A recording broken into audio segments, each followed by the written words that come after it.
আছে।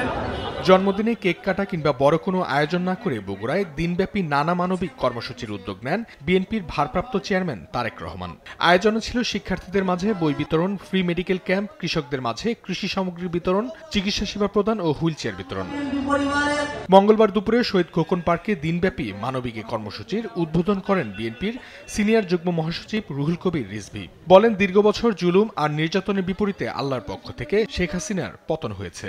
দলের ছেলেদেরকে বিচার বহির্ভূত হত্যা করে, নিরুদ্দেশ করে দিয়ে, গুম করে দিয়ে, তাদেরকে পাতালে ফেলে দিয়ে তার পরিবার থেকে বিচ্ছিন্ন করে নিজের ক্ষমতাকে মজবুত করবেন, নিজের ক্ষমতা আজীবনের জন্য টিকে থাকবেন।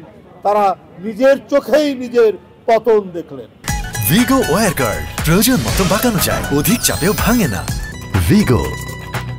এদিকে জন্মদিনে কোনো আয়োজনের বদলে মানবিক উদ্যোগে উৎফুল্ল স্থানীয় নেতাকর্মীরাও। বলেন, বগুড়ার সন্তান হিসেবে তারেক রহমান সাধারণ জনগণের ব্যাপক সমর্থন নিয়ে আগামীর বাংলাদেশে নেতৃত্ব দিবেন। সব ক্ষেত্রে কিন্তু জনাব তারেক রহমান অত্যন্ত সুন্দরভাবে সবাইকে সহযোগিতা। আমরা বগুড়াবাসী ধন্য। আমরা চাই আগামীতে আমাদের বিএনপি ক্ষমতায় আসলে কেমন করে বাংলাদেশ চালাবে তারই একটা নমুনা হিসেবে আজকের আমাদের এই শহীদ খোকন পার্কের যে অনুষ্ঠান হচ্ছে তারই একটা নমুনা হিসেবে আপনারা দেখতে পারেন। জুলাই যোদ্ধা এবং তারপরেও এমনিতেই যাদের স্বাভাবিকভাবে বা জন্মগতভাবে চোখের সমস্যা ছিল, সেই চক্ষু শিবিরও কিন্তু আমরা এখানে আয়োজন করেছি। সেবাগ্রহীতারাও জানান ভালো লাগার কথা। সেবা ভালোই হলো, আমরা ভালোই সেবা পেলাম। চেম্বারে গেলে হয়তো অনেক টাকা ব্যয় করা লাগতো, কিন্তু এখানে আসলাম যা তারেক রহমানের যে উদ্যোগে যে একটা ফ্রি ট্রিটমেন্ট ক্যাম্প করছে, এর আমরা কি সবাই সুবিধা পেলাম, খুব উপকৃত হলাম। খুব সুন্দর লাগতেছে বাবা, চোখের করতেছে, অপারেশন করবে ফ্রি,